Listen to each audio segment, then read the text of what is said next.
Hare Krishna.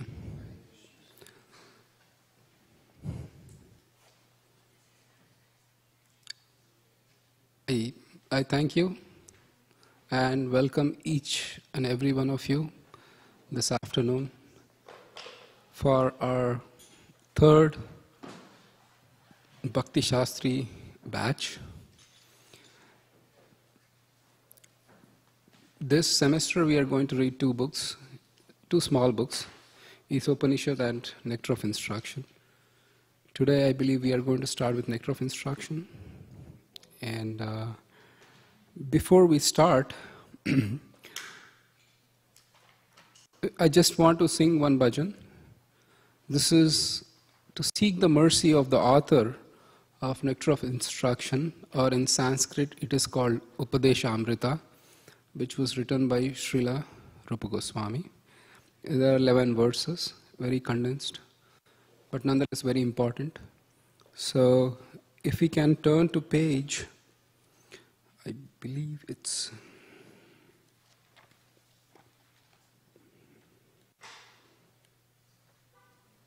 page 104.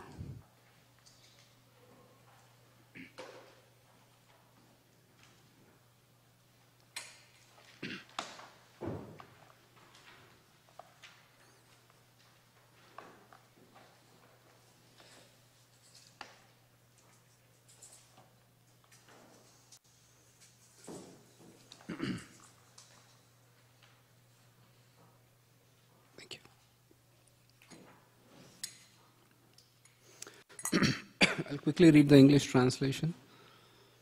The lotus feet of Sri Rupa Manjari, Rupa Goswami's eternal form as a gopi of Vraja, are my real wealth. They are the object of my devotional service and worship. They are the treasure of my heart, and they are my ornaments and the life of my life. For me, they are the reservoir of all rasas and the conclusion of the religion of the Vedas.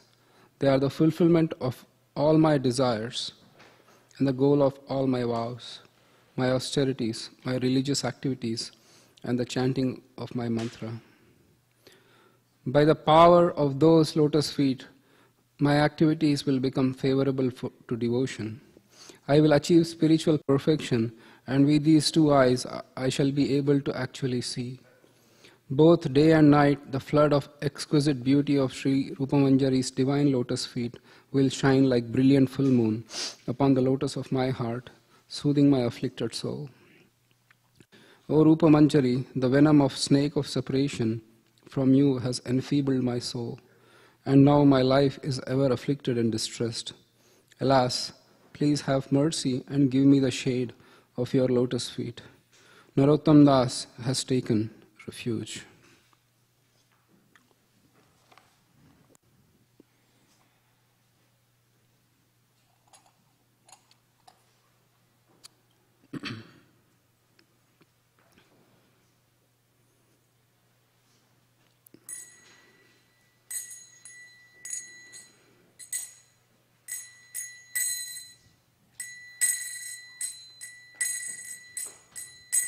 Sri Rupa Manjari Pada Sei Mora Sampada Sei Mora Bhajan Pujana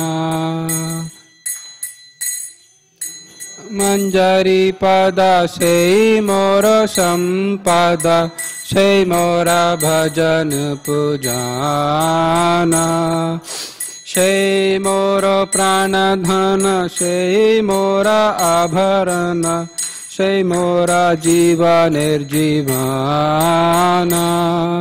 Sei mora prana dhana, sei mora abharana, sei mora jiva nirjivana. Sei mora rasa nidhi, sei mora vancha siddhi, sei mora vede radharama.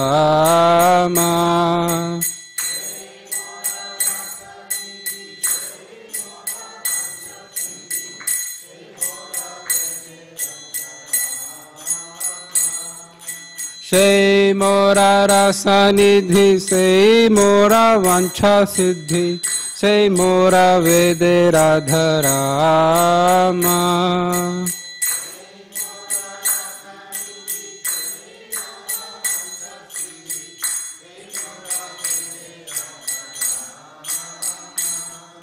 Sei vrata, sei tapa, sei moro mantra japa, sei mora dharam karama.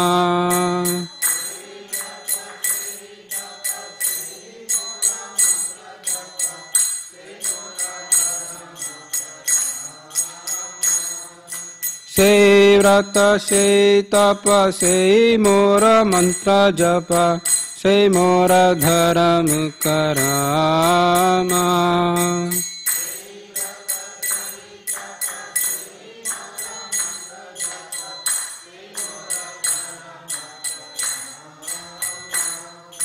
Anukula hobe vidhi, sei pode hoibe siddhi, nirakhibo e dui nayane.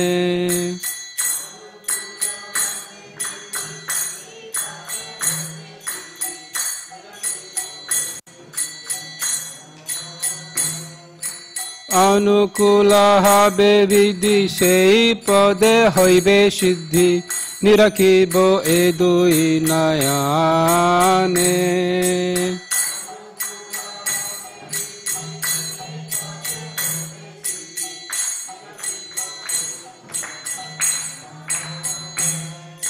Sei rupa madhuri rasi prana kuvalaya shashi, prapulita habe nishidine.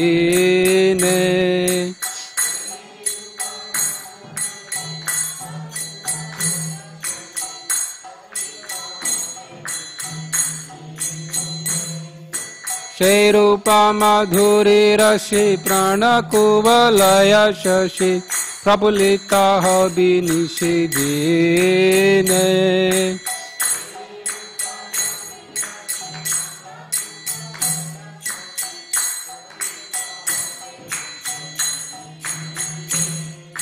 Tuya adarshana ai garolo jarole dehi, chirodina tapita jivana.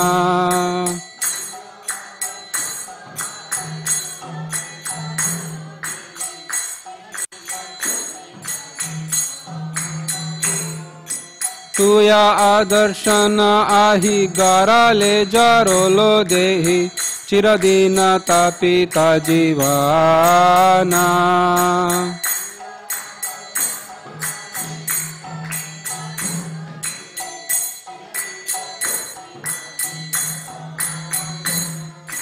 Ha ha Prabhu koro doya, deho more pado chaya, naratama loilo sharana.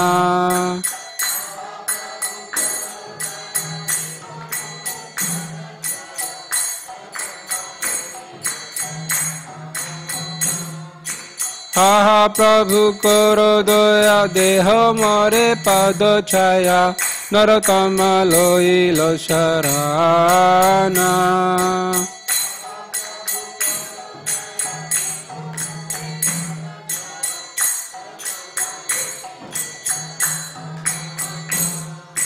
Hare Krishna, Krishna Krishna, Hare Hare, Hare Ram, Ram Ram, Hare Hare.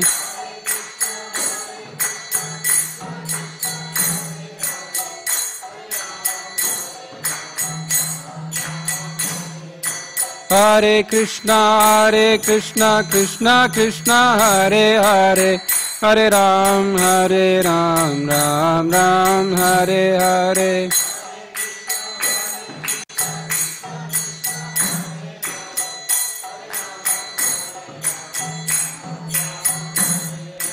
Hare Krishna, Krishna Krishna, Hare Hare, Hare Ram, Ram Ram, Hare Hare.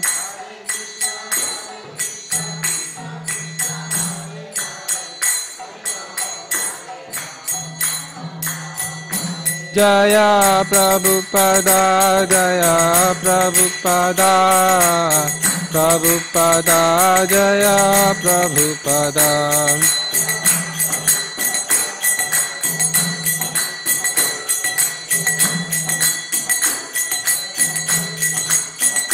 Jaya Guru Deva Jaya Guru Deva Guru Deva Jaya Guru Deva.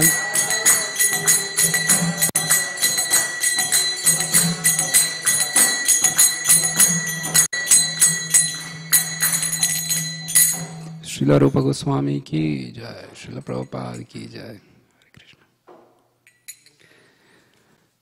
So, again I welcome each and every one of you for this class, for the Bhakti Shastri class, which we are going to start. It's a,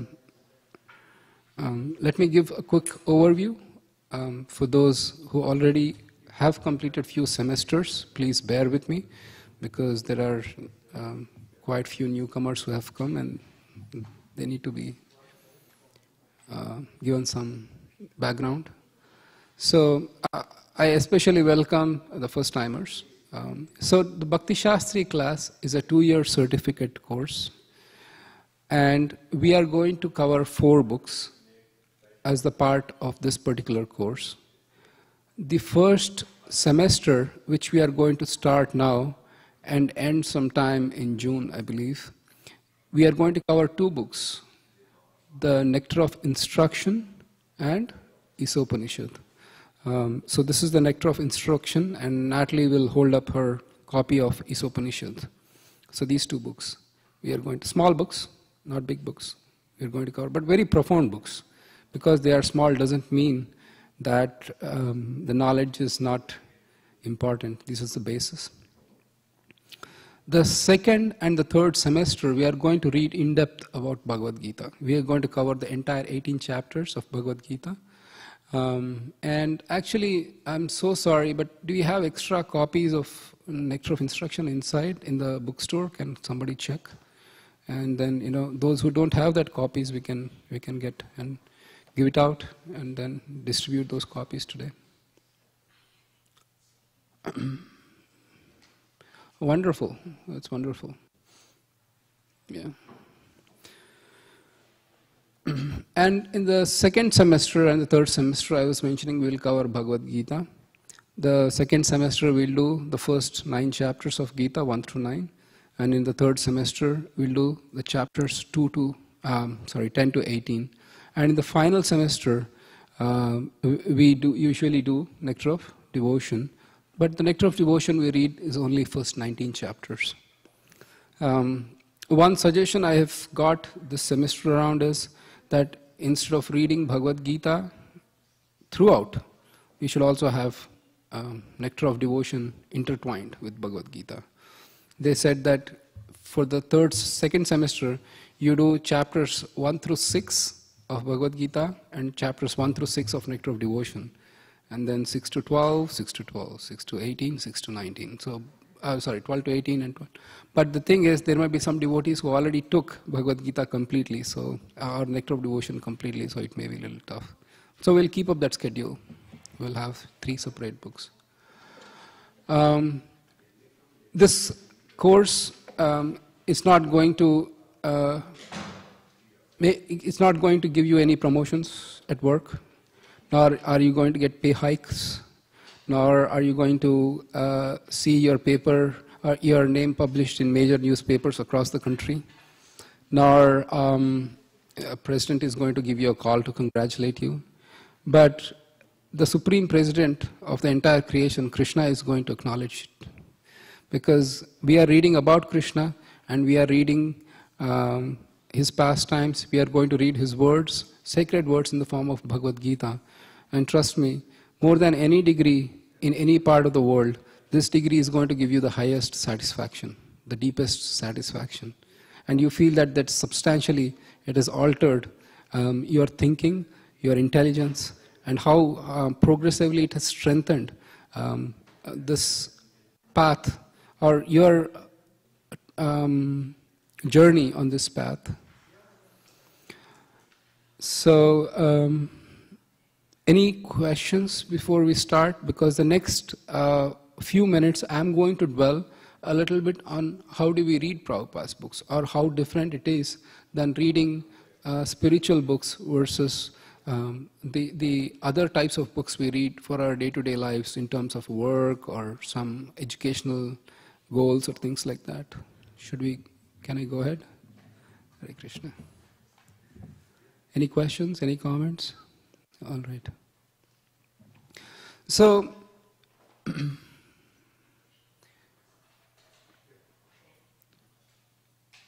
before we actually start, let me offer Mangalacharan prayers. So that way we can kind of, part of Mangalacharan prayers I can explain. For those who do not have Mangalacharan prayers, they are there in the introduction to Bhagavad Gita. Or actually they are there in the songbook. If you can look up in the songbook. Let's see. I must have that songbooks here. So we, on page 10, so we read the first 3 verses on page 10, and then we can read the whole thing, but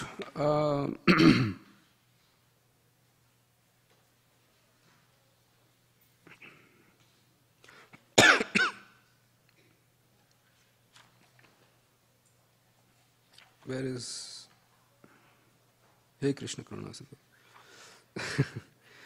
Should we do the whole verses, or do you want to just do the regular Mangalacharan prayer? The short one or the long one? Long one? Okay, let's go through this so that we'll do it for the first class.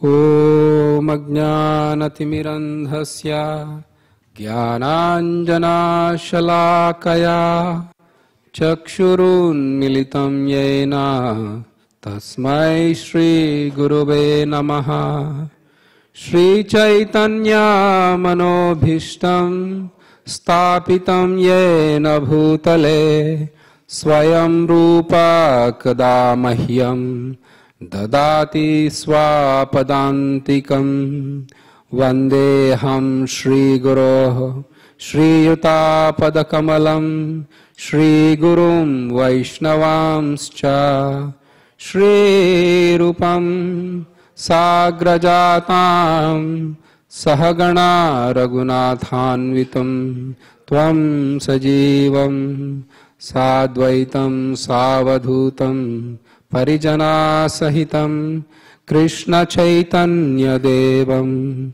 Shri Radha Krishna Padan Sahagana Lalita Shri Vishakanvitamscha He Krishna Karuna Sindho Dinabandho Jagatpate Gopesha Gopika Kanta Radha Kanta Namostute. We are on page 14, I'm sorry. And then apologies, I should have done the whole thing, but I got just trapped. Page 14, and then we are on page 14 and page 15. My apologies. I just got distracted. Page 15, Tapta Kanchana Gaurangi. My apologies. Or, you know what? Scratch it. We'll start from scratch.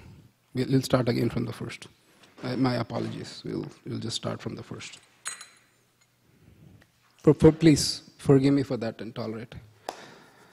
Om Ajnanatimirandasya Jnananjana Shalakaya Chakshurun Militam Yena Tasmai Shri Guruve Namaha Shri Chaitanya Manobhishtam Stapitam Yena Bhutale Swayam Rupa Kadamahyam Dadati Swapadantikam Vandeham Shri Guroh Shri Yuta Padakamalam Shri Gurum Vaishnavamscha Shri Rupam Sagrajatam Sahagana Raghunathanvitam Tvam Sajivam साद्वैतं सावधूतं परिजनासहितं कृष्णचैतन्यदेवं Shri Radha कृष्णपदान् सहगणा Lalita श्रीविशाखान्वितांश्च नमा ॐ विष्णुपदाय कृष्णप्रेष्ठाय भूतले श्रीमते भक्तिवेदान्ता स्वामिनिति नामिने। नमस्ते सरस्वती देवं गौरवाणी प्रचारिणे निर्विशेषा शून्यवादी पाश्चात्यदेशतारिणे। नमा ॐ विष्णुपदाय कृष्णप्रेष्ठाय भूतले श्रीमते भक्तिसिद्धान्त सरस्वतीनिति नामिने। श्रीवर्षभानावि देवी दयिताया कृपाब्दये कृष्णसम्बन्धविज्ञान दायिने प्रभवे नमः। माधुर्योज्ज्वलप्रेमाद्य श्रीरूपानुगभक्तिदा श्रीगौरकरुणशक्ति विग्रहाय नमोस्तुते। नमस्ते गौरवाणी श्रीमूर्तये दीनतारिणे रूपानुगा विरुद्धाप सिद्धान्ताद्वान्तहारिणे। नमो गौरकिशोराय साक्षाद्वैराग्यमूर्तये विप्रलम्बारसाम्भोदे पादाम्बुजाय ते नमः। नमो भक्तिविनोदाय सच्चिदानन्दनामिने गौरशक्तिस्वरूपाय रूपानुगावराय ते। गौराविर्भावभूमेस्त्वं निर्देष्टा सज्जनप्रिया वैष्णवा सार्वभौम श्री जगन्नाथाय ते नमः। वाञ्छाकल्पतरुभयश्च कृपा सिन्धुभ्य एव च पतितानां पावनेभ्यो वैष्णवेभ्यो नमो नमः। जय श्री कृष्ण चैतन्य प्रभु नित्यानंद श्री अद्वैत गदाधर श्रीवासादि गौर भक्तवृंद। नमो महावदन्याय is over. Vanchakalpa? Okay. नमो महावदन्याय कृष्ण प्रेमा प्रदायते कृष्णाय कृष्ण चैतन्य नाम्ने गौरत्विषे नमः। पंचतत्वात्मकं कृष्णं भक्तरूपस्वरूपकं भक्तावतारं भक्ताख्यं नमामि भक्तशक्तिकं। हे कृष्णा करुणा सिंधो दीनबंधो जगत्पते गोपेशा गोपिका कांता राधा कांता नमोस्तुते। जयतं सुरतौ पंगोर मम मंदा मतेर्गतिः मत्सर्वस्वापदाम्बोजौ राधा मदन मोहनौ। दिव्याद्वृन्दारण्यकल्पद्रुमदः श्रीमद्रत्नागर सिंहासनस्थौ श्रीमद्राधा श्रीलगोविन्ददेवौ प्रेष्ठालिभिः सेव्यमानौ स्मरामि। श्रीमान् रासरसारम्भी वंशीवटा तटस्थितः कर्षन् वेणुर्स्वनैर्गोपीर्गोपीनाथा श्रियेस्तु नः।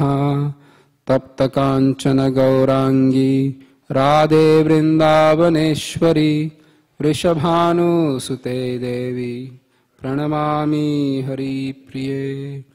जय श्री कृष्ण चैतन्य प्रभु नित्यानंद श्री अद्वैत गदाधर श्रीवासादि गौर भक्तवृंद।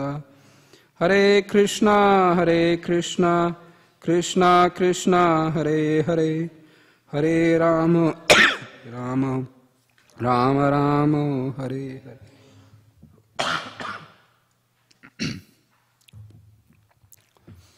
Hare Krishna. Can somebody get me a glass of water, please?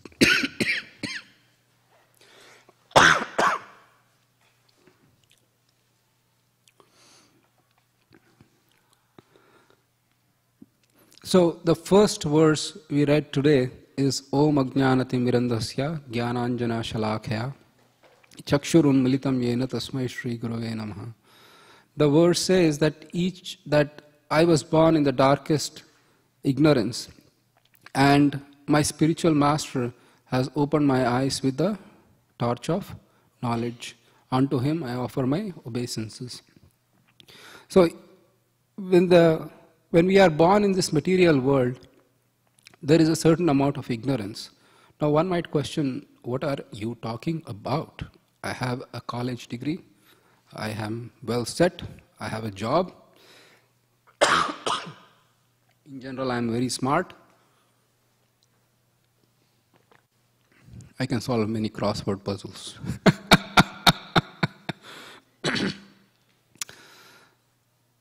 Be that it may be, the spiritual knowledge or the spiritual understanding, that takes a different kind of attitude to learn.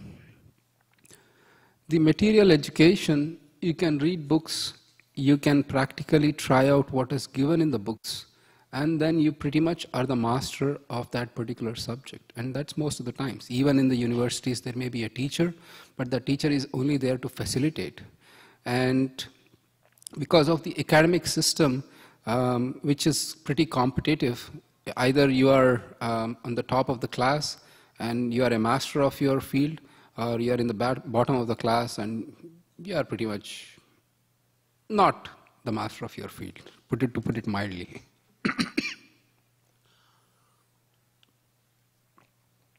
But the spiritual education, actually, it doesn't come about like that. I'll tell you an example. How many translations of Bhagavad Gita there are in this world? I think at the last count there will be at least 1,000 translations, if not more. Because if you go to Amazon and type in Bhagavad Gita, you will see the number of translations that crop up are amazing. And there are scholars who have pored over every word of Gita. They have translated every word, and they have given fine translations. But the fact of the matter is, if just by merely knowing what is written in Bhagavad Gita, one can understand Bhagavad Gita, then the translators of Bhagavad Gita should have been the finest devotees of Lord Krishna. Because Krishna says in the Bhagavad Gita, Manmana bhavamad bhakto madhyajimam namaskuru mame vaishis satyam te pratijane priyosime. He says that become my devotee, offer obeisances unto me, and offer your homage unto me. But nobody does that. Why? Because unless the knowledge comes through disciplic succession, and that knowledge is accompanied by an attitude of service, by an attitude of humility, one can never understand what the spiritual knowledge is all about. And yet spiritual knowledge is extremely vital. Because spirit soul is vital to the body, spiritual knowledge is equally vital to the body. It is said in Bhagavad Gita that we are Atma. Right? Yes, we have this body which is the external covering of the spirit soul, but the spirit soul is who we actually are. And to understand ourselves, we cannot use just books to go through and get knowledge and become self-realized. Krishna says the best way, the 4th chapter of Bhagavad Gita is titled 10 points for guesses. Transcendental knowledge or Jnana Yoga. And actually Krishna says one performs a lot of sacrifices. He says those who are householders, they can do these kind of sacrifices. Those who are celibates, they do these kind of sacrifices. And he says the ultimate goal of all sacrifice is transcendental knowledge. And then after giving all these elaborate, tedious, and troublesome ways to get knowledge, Krishna says a shortcut. He says, Tadvidhi pranipatena pariprashnena sevaya upadekshanti te jnanam jnaninas tattvadarshina. He says, approach a spiritual master and inquire from him. And when one submissively renders service, then one gets knowledge. And in ISKCON, we are all the servants, or the servants of the servants of His Divine Grace A.C. Bhaktivedanta Swami Srila Prabhupada, who has translated many books of our predecessor acharyas into English. And one such translation is Nectar of Instruction, which we are going to discuss this particular semester. So when we read Prabhupada's books, we are actually, if we read it with the sincerity and faith, with the attitude of submissiveness, then we can get true knowledge. Otherwise, it will forever be elusive. We cannot know what is written. And it takes a different attitude. So my request is that when we read Prabhupada's books, we do it at least with that faith. 100% concentration may not come about. Immediately we won't be getting absorbed in these books. It may be a little bit of struggle, but trust me, the rewards and the satisfaction is worth it. Because our own, why do we read Prabhupada's books? What do I gain from it? The biggest obstacle, or one of the biggest obstacles in spiritual life is doubts. Why am I doing what am I doing? Someone might say, why are you chanting Hare Krishna all day long? Don't you guys have anything else better to do? Why are you not doing fire sacrifices? Why are you not reading actually the Vedas? Do you know any Upanishads? Why are you wasting time like this, being sentimental, just chanting Hare Krishna? This book will tell you. Or Prabhupada's books will strengthen your own intelligence on why we are doing it. What is the purpose of doing it? And what's the value of doing it? The other thing is, there are so many paths of yogas. There is Karma Yoga, there is Jnana Yoga, there is Dhyana Yoga, there is Nishkam Karma Yoga, there is Raja Yoga, and nothing to speak of the modern yogas and the yoga studios and the number of spins they put on yoga, the word yoga, to get money. And when we read Prabhupada's books, our own faith is completely strengthened in the process, what we are doing and why we are doing. And Srila Prabhupada, he traveled all over the world. He started the movement when he was 69 years of age. He came to the US, New York City, in the fall of 1965. And he started this movement single-handedly. And in 12 short years, it spread all over the world with so many temples and thousands of devotees. He was traveling constantly around the globe. He circled the globe 14 times at that age. Just for us to go from India and from here to go to India and come back. Natalie, I don't know if you haven't done it that often, but most of the people in this room have done it, and it's not an easy. Yeah, exactly. It's not easy.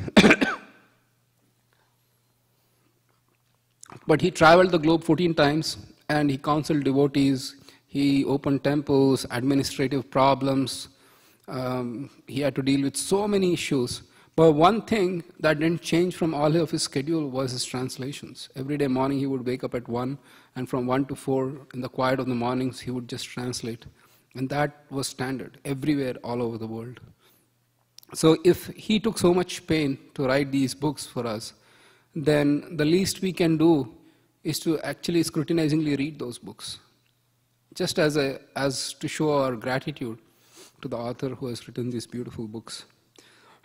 Because most of the Sanskrit and the concepts, especially the concepts of love, of Godhead, which is the prime theme in Gaudiya Vaishnava philosophy, it's very difficult to access had not Srila Prabhupada made it very easy for us to understand. So with that, that is the attitude, or that is the approach we take to read Srila Prabhupada's books. The other thing would be that I humbly request that while you read Srila Prabhupada's books, you may have other services. Make sure that those services are also in balance. You have, and make sure that you make out time. Please don't. I will be not the most pleased if you come back and say, because I have so many other services I can't read. Of course we have services, but we balance those services. On the other hand, I don't want the temple president chasing me, saying that, what have you done? They are doing Bhakti Shastri and then they are not doing any services. So please balance out those who are here. The other thing is, as usual, any question in this class is not any related question, let me put it that way, is not quote unquote dumb or stupid question to answer. Ask any question, any question you can ask. And please, I strongly encourage questions. You and I can actually sit at home and we can read. We can come back, write exam, and get the certificate. The reason for this class is in the association of devotees, when the questions are asked, when the different angles are presented for the same subject matter, then that subject matter actually becomes more stronger in one's mind. And I'll give you, apart from the philosophical and high-sounding explanation of why you should come to the classes, I'll tell you an example, or I'll tell you the best benefit of coming to these classes. Do you want to know? All right. So, by Krishna's mercy, we have completed 2 batches of Bhakti Shastri. So, we've been doing this service for last 5 years. 5 years, yes, almost 5 years. I found the highest marks actually come to the students who attend these classes. We are not having attendance here. We are not counting marks for attendance for this semester. So it's voluntary but highly recommended. And I strongly urge you to come to these classes. I know it's an austerity to take the time 2 hours every alternate Sundays to come, but it's 4 hours a month, which should be manageable. And I found that coming to these classes will fetch you the highest possible marks. I have nothing against those who don't come. So, as I said, if it is mandatory, I would have put marks for attendance, but I don't. We have homeworks this semester. We have. I'm thankful for some devotees who already passed in the previous batch and who have volunteered to help out with grading of homeworks and all that. So if you have questions or complaints about homework, you can ask me and approach me, but usually I don't come with a protective gear, so no tomatoes or rocks or pelting of those kind of things.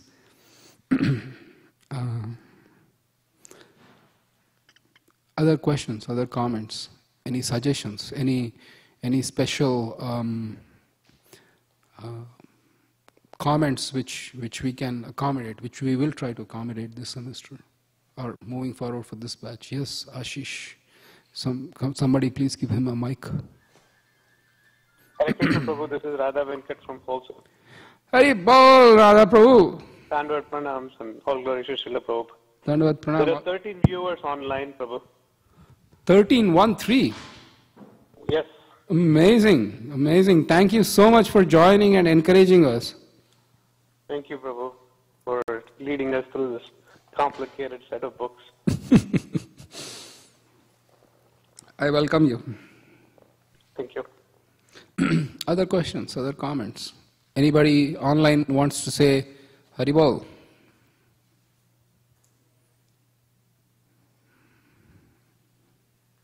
I think you have to press *6 to unmute, I believe. I don't know how it works on the computer, but at least if you're on the phone, right? Yeah. All right. Yes, go ahead, Ashish. I have a quick information. Like you sang the Mangalacharan prayers, and I just wanted to know, like, there's a long version, there's a short version, and there's a very short version. So, are there like standards for a specific kind of lecture? You should recite the long one versus the short one, or is it like just that you have more time than short one? Yeah, it's just a matter of convenience. The reason I went for the long this time is because it's a brand new batch, and I wanted to take the blessings of all the Guru Parampara. Therefore, specifically we do that. But for every other class, I'll have usually the short version, which are there in the Bhagavad Gita. If you see the first page of Bhagavad Gita, thank you so much. If you see the first page of Bhagavad Gita, then you have that short version of it. And the shorter version is just the first verse. Yes, Prashant, Prabhu. We are going to read. Are they related in any way? NOI and the Ishopanishad. No, they are related. They talk about Krishna.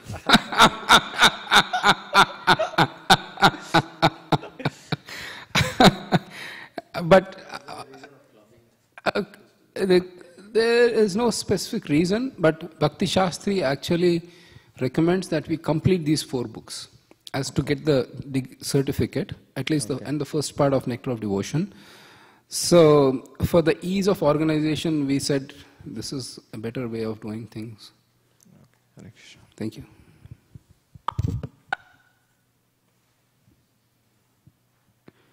What time do we have? 6 o'clock. Hare Krishna. Already. Hare Krishna. This is Avantika. Hari Bol Avantika. Hari Bol. Thank you for joining. Okay, Thank so you for the class. okay, I'll see you at 7 o'clock today. The kids want to do their, or they are attempting to do their Bhakti Shastri, so we have a special class for them at 7 where we meet them and we talk with their parents are also going to come, so we'll see how it goes. They wanted to come and join with the adults group, but 2 hours may be a long stretch for them. And then, you are very kind, but they may actually pelt me with tomatoes, so... And they're nice kids, I'm just joking. But anyways, to the business? Yeah. Prabhu, I have one question. Yes. What was the best benefit of taking these classes? What did you say it was? The best benefit for taking these classes? It strengthens your intelligence. What? It strengthens your intelligence. Your intelligence becomes strong. Because the questions are, why are you doing all this? What is the need for doing this? I've been chanting Hare Krishna for quite some time now, and then it doesn't seem to be any meaning doing the repetitive mantra every day, going and seeing the same deities every day. What is it? What am I doing? And then your mind says, you're just wasting your time. There's nothing here. You try something else. And then mind is actually in that way very devious, very strong, and very adamant. And so when we read Prabhupada's books, we strengthen the mind. When the mind acts up like that, you can say, yeah, sure, you can go. Well, we read in the scriptures that, going out means there is not much fun anyways. So at least let's continue with this, And so many ways, it really helps. It really helps in our own practices. The other big thing is, if you actually want to preach, if you actually want to convince others, you yourself should have the knowledge and the conviction in the knowledge to convince others. Even if you say it in a superficial way, nobody will be convinced. They can see that you are not convinced. You are just saying it, going through the motions, as they say, to talk to them. Nobody will be convinced. Tomorrow you're not only just don't even think in terms of great preachers. Oh, I'm not going to be a great preacher, then why should I read Prabhupada's books? I'm not going to go and give a big lecture anywhere. Your own child will ask. Your own husband will ask. Your own spouse will ask. Your own colleague or a friend or a relative will ask, what are you guys doing?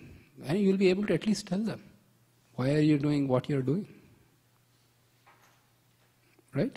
A colleague, somebody. Yes, Natalie. I have a question on the homework. So I think we go back and forth in the books. So Nectar, Devotion, and then Right. Sri Upanishad. Right. So in this, is the homework set up, do we hand it in? Oh, good question. No, actually, I think we'll send the homework separately. There are questions there at the end. Right. Those are more for your own. So this is not the homework? No. Oh. They're just the notes I compiled to make it easy. When you are reading, you can read the notes also. So the homework will be sent separately? Right. Okay. Thank you.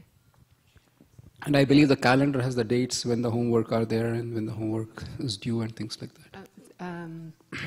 It was emailed to everybody. So, okay. You're not part of the email? Okay. Do you want to give the email and then we can add it? Do you want to give the email to us and then we can add it to the group? He needs to get connected. Okay. Okay, that's fine. That's fine. Other questions? Jeanette, thank you for coming. Other questions, comments? Yes? We have few minutes. We'll go ahead. Your good name, sir?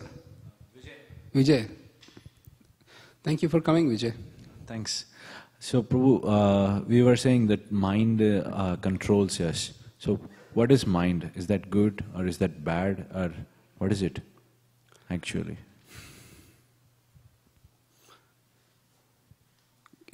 Is a knife good or bad? Depends on the purpose you use it. The same knife a surgeon can use to cure somebody, and the same knife can be used to slit somebody's throat by a murderer. So mind can be your friend, or can be your best friend or your worst enemy, based on whether the mind is your servant or your master. If the mind is your master, and you have given the power of attorney of your life to your mind, then the mind is going to drag you to really bad places. Make you, because that's the question. If every human being is innately good, then why is there so much crime in the world? Because those who are under the control of mind, they just give in to the impulses of mind. The mind says, do this, you'll do that. Mind says, go eat this, eat. Go there, go. So if one is slave of mind, then mind will keep on dragging you every which way, under the sway of lust. But if you control the mind, then the mind becomes your friend. If the mind is uncontrolled, it's your worst enemy. So what's the purpose of mind? We have the mind. What is the purpose? What is the purpose of mind is because... Okay, another question. Who here wants to enjoy life? Everybody, right? So in the conditioned state of existence, how do you enjoy life? With the senses. So you enjoy life by eating, by watching, by hearing something, by touching, by smelling. These are the only 5 ways through which you enjoy the mind. We enjoy life.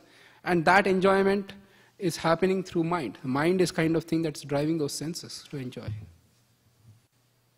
Mind is there for your enjoyment because you asked for it. But if you let the mind go, then mind is going to drag you every which way. But control and because you are not your mind, that's the biggest point. I am doing this, no, you are not doing. Your mind is doing this, but your I is transferred. I'll give a one minute nutshell and then we'll go back to the class. So each and every one of us Atma or spirit soul. The spirit soul is covered by subtle body, which is false ego and intelligence. And beyond that subtle level is mind. And this is the soul, intelligence, mind, and the senses and the objects. The senses are the lowest level workers that grab the objects, and the mind is the one on top of it, drives the senses. Intelligence drives the mind, and the soul is sitting on the top. So when you say, I am doing this, you are not. Actually, you have transferred that I from jiva to the mind. It's an illusion to think I am doing it, because you are not doing it. Your mind is doing it, but you think you are the mind, so you think you are doing it. When the spiritual realization means you realize that I am not the mind, I am not the body, I am not the senses, I am not the intelligence, but I am a pure spirit soul. Unless you come to that point, there is no question of enjoyment. There is no enjoyment here. I gave the example yesterday in our class. You go to office. You go to office one day. And what is the dress you go to office? You go in your pajamas. No head shaved. My t-shirt, loose t-shirt. And you go to office, and then you go to office in your pajamas, and you also take a TV. Put the TV. And then you take your favorite snack. You just go ahead, eat snack, watch TV, and your boss comes. What are you doing? I'm enjoying life, man. This is enjoyment. Your boss says, this is not the place to enjoy. What are you talking? Anywhere I can enjoy. You'll say, go home and enjoy. The point I'm trying to make is, the spirit soul is seeking enjoyment from the wrong place. Under the spell of illusion, we think we are happy here and our life on the earth is meant for our enjoyment, which is not. Our enjoyment lies elsewhere. Just as you cannot enjoy life in office, you have to go outside office to enjoy life. That's the point. Anyway, we can discuss at length, but if you, does that a little bit answer? Yeah. So let's quickly get back, because we have 3 verses to cover in 1 hour, and we'll go quickly. And my request is that you read these verses, and you come to the class. It will be much easier for us to grasp the topics. And I'll read the preface, though. Let's discuss a little bit about preface. And I'll read the text one in detail, because the reason I want to read in detail is because I want to tell you about how Srila Prabhupada wrote, how he organized his purports, so that when you read the next purport, then you can at least know, okay, this is the way it is being correlated. Let's read the preface.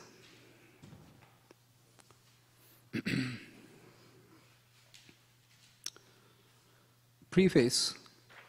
For those who are online, we have just started reading the preface. The Krishna consciousness movement is conducted under the supervision of Srila Rupa Goswami.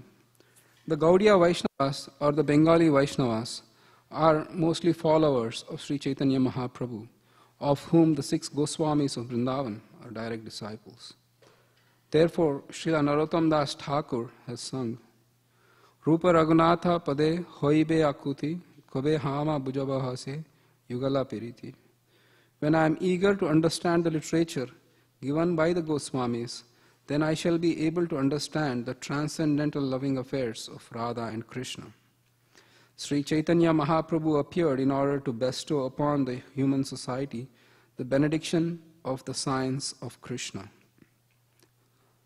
Why did Sri Chaitanya Mahaprabhu appear?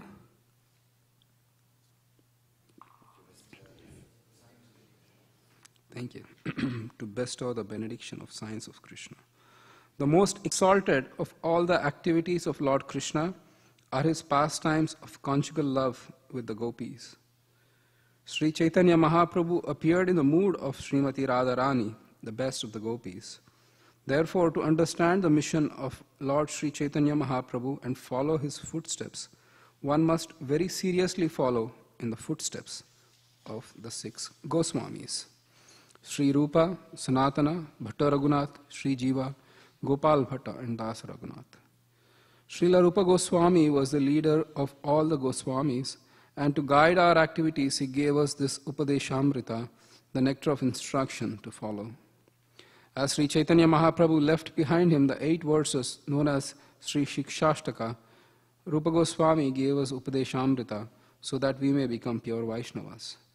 In all spiritual affairs, one's first duty is to control his mind and senses.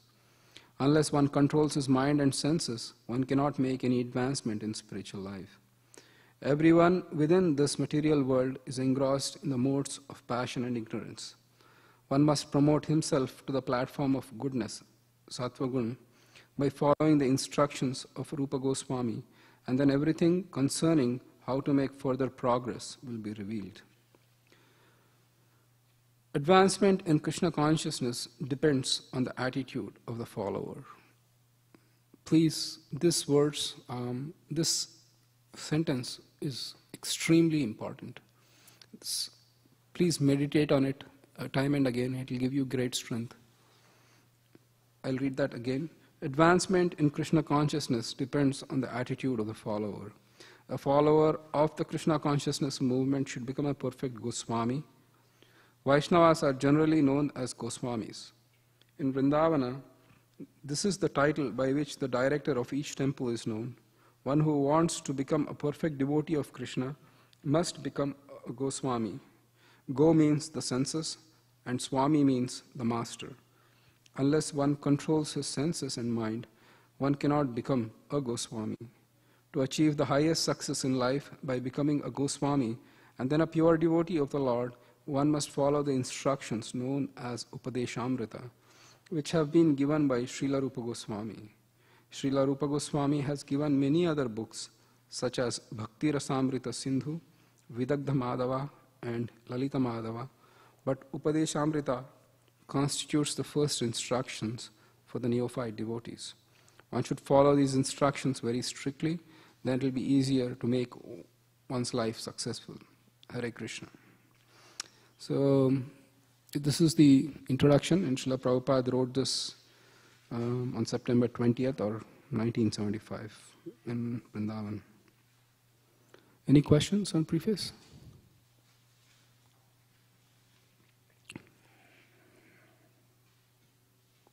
All right, let's. The other thing is, in the class, do you want a break for 5 minutes at the end of each hour, or do you want to continue straight through? A break? Break? It's 3:07 now. Sharp back at 3:12. You can just stand up, stretch your legs, whatever you have to do, and then you can come back. Is that okay? Ideally, we would like to go through because the momentum is lost, but if you want a break, then we'll start sharp at 2, and then at 2:55 we take a break, and 3 we start again, and we'll try to wrap up by 4. So yeah, please go ahead, take a 5-minute break, back by 3:13 to 3:15, yeah.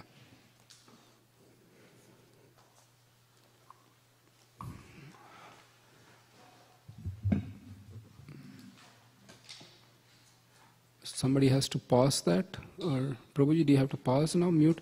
Oh, those who are online, I'm sorry, we just are taking, I think we will discourage breaks, but for the first class you can take a break today. Because the online, they are like,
Hare Krishna.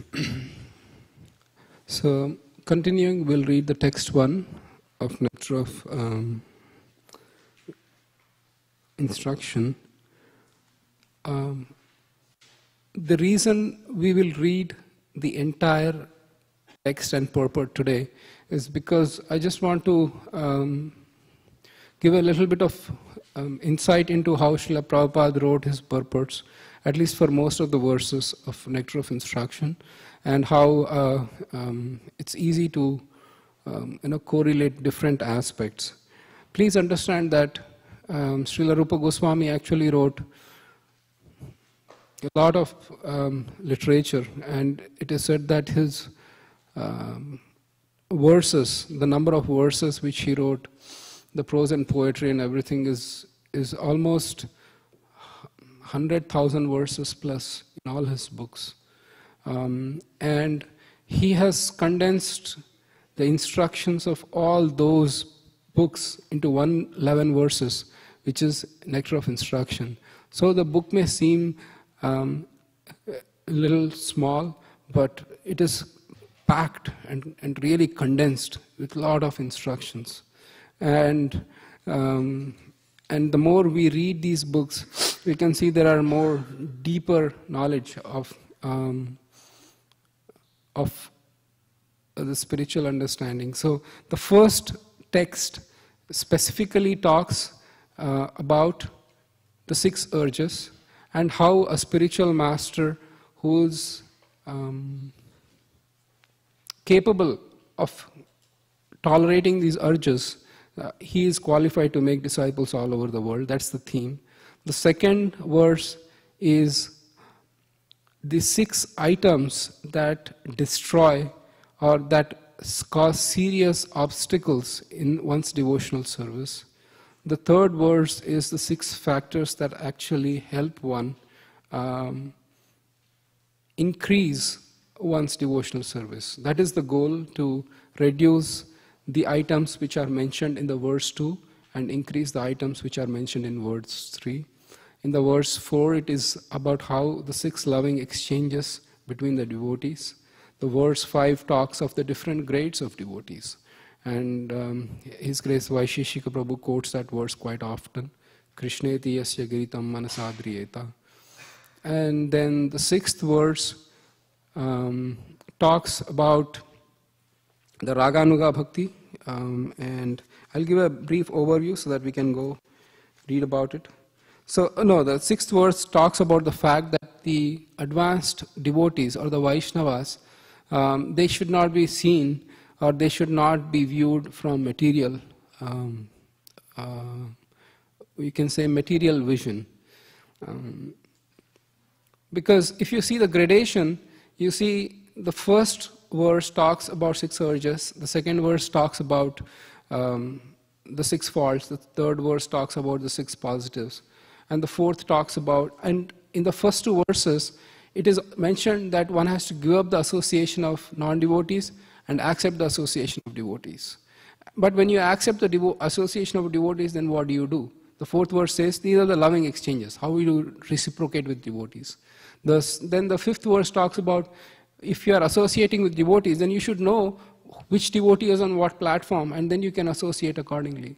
And if you have seen the highest or advanced devotee, then how do you behave or how do you view that person is there in the 6th verse.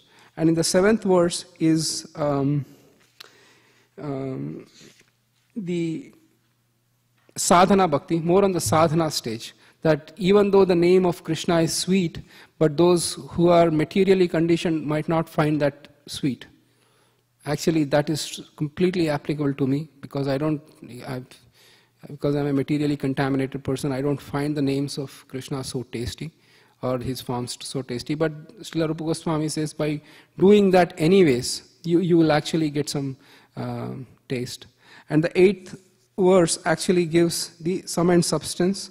The 8th verse actually talks about the spontaneous devotional service. Those who did the Nectar of Devotion, we know that in the sadhana bhakti there are 2 stages, which is Vaidhi and Raganuga. The 7th is more towards Vaidhi and the 8th is more towards Raganuga bhakti. And the 9th verse actually talks about the different places in the universe, like Vaikunta. Above Vaikunta is Mathura, Dwarka, Vrindavan. So the gradation of different places. The 9th verse actually talks about the different kinds of people, karmis, jnanis, those kind of things. The 9th verse. And then the 10th verse also, where are we on 10th verse? Sorry. 10th verse talks about that, 9th verse is that. And 11th is about Radha Kund. This is completely about Radha Kund and Radharani. And amongst all the devotees of Vrindavan, the Radharani is the highest. So we can see from the basics, like controlling the 6 urges, all the way to Radha Kund, which is the highest.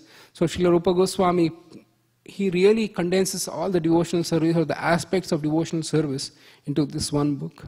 And one of my teachers, His Holiness Anvatva Swami Maharaj, is very fond of reading this book. Everywhere, wherever he goes, he carries this book and he reads on and on this one book. He just reads it thoroughly. So let's read the first verse, and then you can repeat after me. Then we can go a little bit into the nitty-gritties. Vacho vegam manasah krodha vegam jivha vegam udaropastha vegam etan vegan yo vishaheti dhiraha sarvam api mam prithvim sashishyat.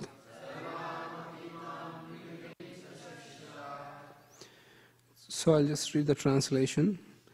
A sober person who can tolerate the urge to speak, the mind's demands, the actions of anger, and the urges of tongue, belly, and genitals is qualified to make disciples all over the world. Purport by His Divine Grace A.C. Bhaktivedanta Swami Srila Prabhupada. In Srimad Bhagavatam 6:19-10, Parikshit Maharaj placed a number of intelligent questions before Sukdev Goswami. One of the questions was, why do people undergo atonement if they cannot control their senses? For instance, a thief may know perfectly well that he may be arrested for stealing, and he may actually even see a thief arrested by the police, yet he continues to steal. Experience is gathered by hearing and seeing. One who is less intelligent gathers experience by hearing, and one who is more intelligent gathers experience by hearing. When an intelligent person hears from law books and shastras or scriptures that stealing is not good and hears a thief is punished when arrested, he refrains from theft. A less intelligent person may have to be arrested and punished for stealing to learn to stop stealing. However, a rascal, a foolish man, may have the experience of both hearing and seeing and may be even punished, but still he continues to steal. If such a person atones and is punished by government, he will again commit theft as soon as he comes out of the jail. If punishment in jail is considered atonement, what is the benefit of such atonement?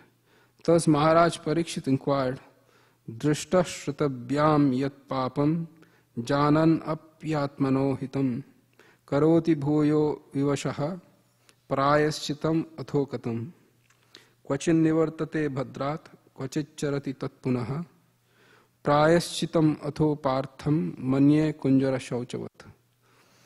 He compared atonement to an elephant's bathing. The elephant may take a very nice bath in the river, but as soon as it comes onto the bank, it throws dirt all over its body. What, then, is the value of its bathing? Similarly, many spiritual practitioners chant the Hare Krishna Mahamantra and at the same time commit many forbidden things, thinking that their chanting will counteract their offenses. Of the 10 types of offenses one can commit while chanting the holy name of the Lord, this offense is called Namno Balad Yasya Hi Papa Buddhihi, committing sinful activities on the strength of chanting the Hare Krishna Mahamantra. Similarly, certain Christians go to church to confess their sins, thinking that confessing their sins before a priest and performing some penance will relieve them from the results of their weekly sins. As soon as Saturday is over and Sunday comes, they again begin their sinful activities, expecting to be forgiven the next Saturday.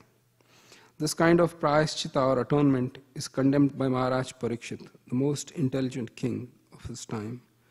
Sukadeva Goswami, equally intelligent as befitting the spiritual master of Maharaj Parikshit, answered the king and confirmed that his statement concerning atonement was correct. A sinful activity cannot be countered by a pious activity. Thus, the real prayashchita or atonement is the awakening of our dormant Krishna consciousness. So, what is the example given here about a man who commits sins and atones at the same time? How many examples are there? Elephant example. Elephant actually does do. If you have time or the inclination or the desire, you can actually see a wildlife documentary on elephants. They actually do that. It's not an exaggeration.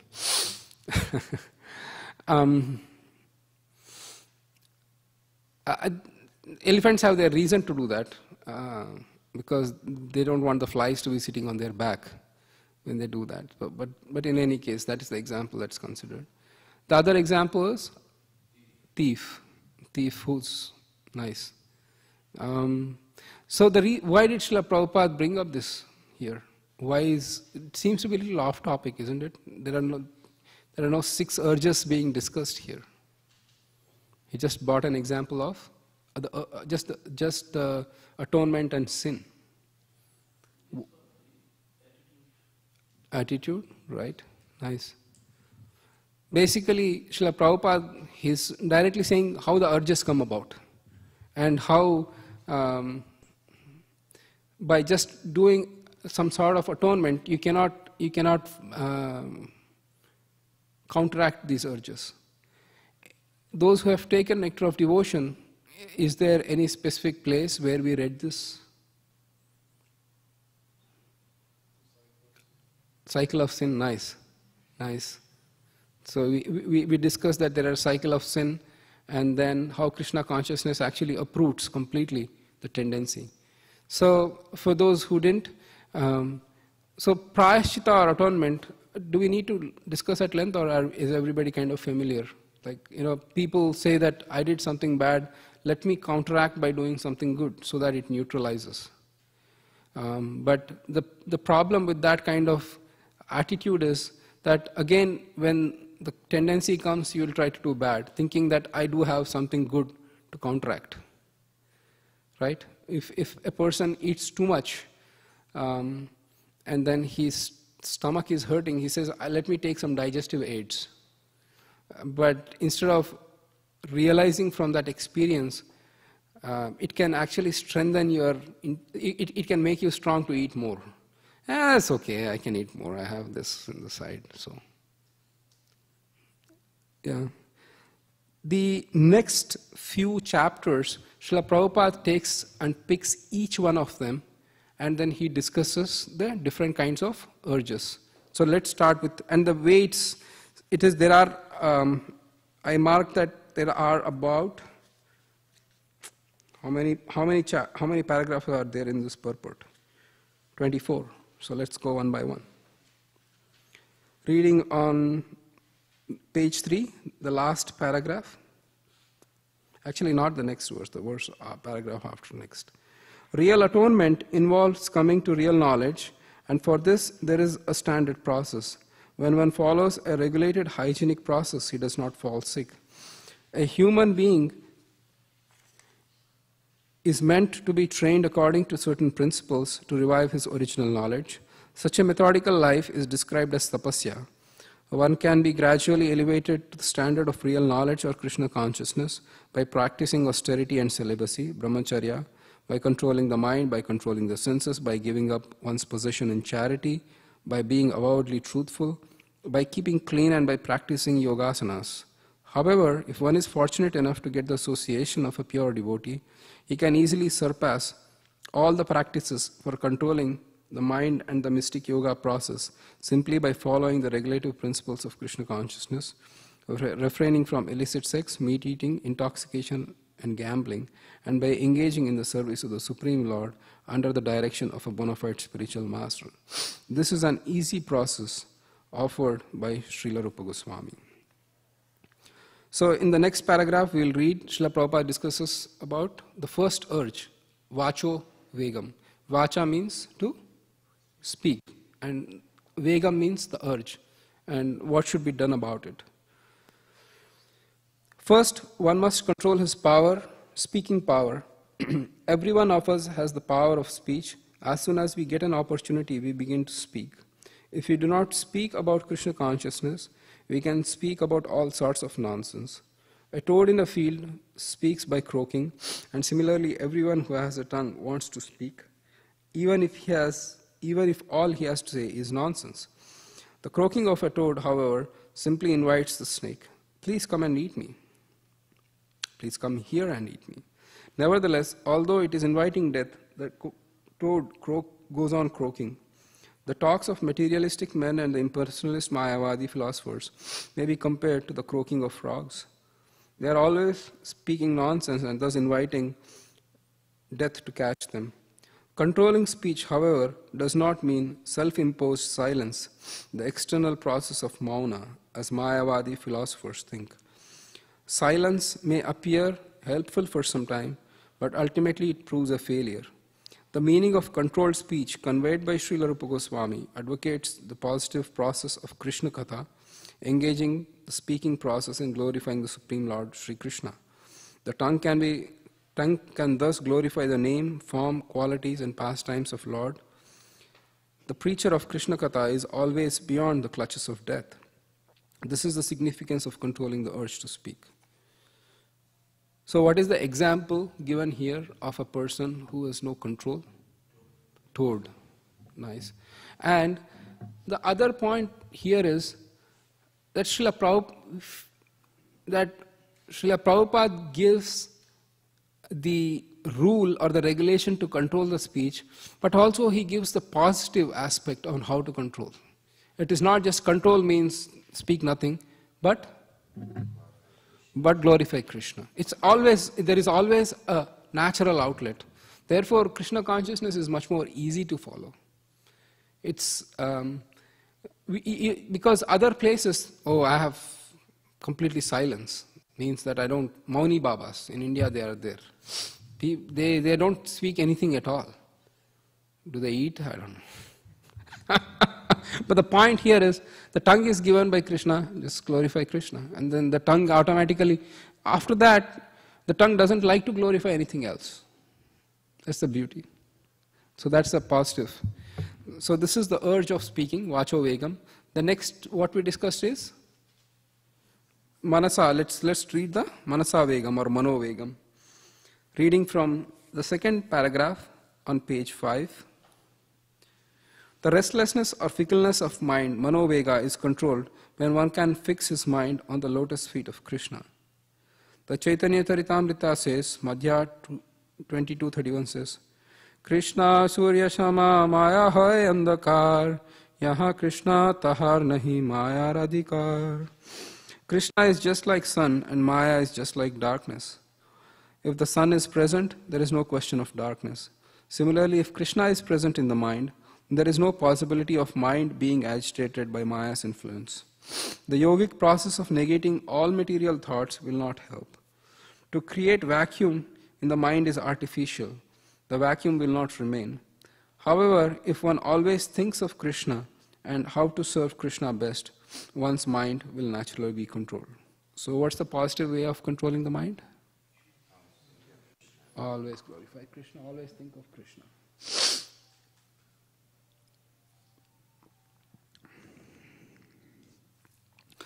The third Vega or the urges, Krodha or anger. Let's discuss that in the next paragraph. We can see how Srila Prabhupada's purport, they systematically are organized. One paragraph talks about one urge, the positive and negative, the second paragraph. And Srila Prabhupada also includes the Anivritti commentary by Bhakti Siddhanta Saraswati Thakur in the later part. The way he has divided it is that Srila Prabhupada, after giving the translation, he gives his own commentary, and then later he gives the commentary of Srila Bhakti Siddhanta Saraswati Thakur for most of the verses. So for some of the verses, he has not included any commentary from Bhakti Siddhanta, he just has given his explanation. So reading the last paragraph on page 5. Similarly, anger can be controlled. We cannot stop anger altogether, but if we simply become angry with those who blaspheme the Lord or the devotees of the Lord, we can control our anger in Krishna consciousness. Lord Chaitanya Mahaprabhu became angry with the miscreant brothers, Jagai and Madai, who blasphemed and struck Nityananda Prabhu. In his Sikshashtaka prayers, Lord Chaitanya wrote, Trinadapi sunichena taror api sahishnuna. One should be humbler than the grass and more tolerant than the tree.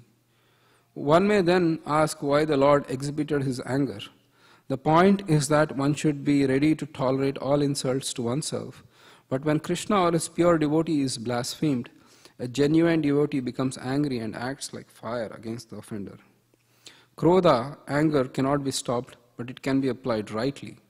It was in anger that Hanuman set fire to Lanka, but he is worshipped as the greatest devotee of Lord Ramachandra. This means he utilized his anger in the right way. Arjuna serves another example. He was not willing to fight, but Krishna incited his anger. You must fight. To fight without anger is not possible. Anger is controlled, however, and utilized in the service of the Lord. 3 examples of anger, right? Utilized rightly. What are those? Hanuman, Arjuna, Chaitanya Mahaprabhu, right? Any questions? What are the 3 examples of the devotees or situations which Srila Prabhupada writes in the paragraph on how to control anger? Or what are the examples? More questions? Okay. 7, or paragraph 7. We are going to read page 6, the second paragraph on page 6. As for the urges of tongue, we all experience that the tongue wants to eat palatable dishes. Generally, we should allow the tongue to eat according to it. You should not allow the tongue to eat according to its choice, but should control the tongue by supplying prasad. The devotee's attitude is that he will eat only when Krishna gives him prasad. That is why, to control the urge of tongue, one should take prasad at scheduled times and not eat in restaurants or sweetmeat shops, simply to satisfy the whims of the tongue or belly. If we stick to the principle of taking only prasad, the urges of belly and tongue can be controlled. While this is the principle in true, if under certain circumstances, then there may be no choice to kind of, accept things which are not 100% offered to Krishna. The point here is that if we have the option, then we should eat prasad only. If there is a travel or if there is some other emergency because of which there are certain or you can say obligations, that's a different story. But here it is mainly like I need to eat because what's the latest restaurant on town? Or I heard my friend said, there is this brand new restaurant, pizza shop that opened up and it seems to be yummy pizza, and then so those kind of tendencies must be avoided. And this is not easy. Being honest, these are some of the instructions which are not easy because tongue is very voracious and very difficult to control. But we should try. We should not give up hope. Questions on that? Because we have, these are high standards, and we should try to aspire to follow. Okay. 6, so on page 6, the last paragraph. In a similar manner, the urges of the genitals, the sex impulse, can be controlled when not used unnecessarily. The genitals should be used to beget a Krishna conscious child, otherwise they should not be used. The Krishna consciousness movement encourages marriage not for the satisfaction of the genitals, but for begetting a Krishna conscious child. As soon as the children are little grown up, they are sent to our Gurukul school in Dallas, Texas, where they are trained to become fully Krishna conscious devotees. Many such Krishna conscious children are required, and only one who is capable of bringing forth Krishna conscious offspring is allowed to utilize his genitals. Continuing on, when one is fully practiced in the methods of Krishna conscious control, he can become qualified to be a bona fide spiritual master. So Srila Prabhupada ends his explanation of this verse up till this point, and from the next few paragraphs, he talks or he quotes the commentary by His Grace Bhakti Siddhanta Saraswati Thakur. He wrote his Anuvritti commentary, and then he quotes that.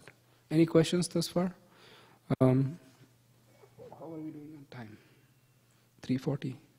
So we may at least, let's cover one paragraph so we can know that how, it's systematically, the purports are systematically organized. And when you read, then you can note, okay, this particular paragraph talks about this particular urge or this particular thing. It is clearly mentioned there. Ashish, you want to sit up on the bench? No, you can sit up on the bench if you want to. Are you okay?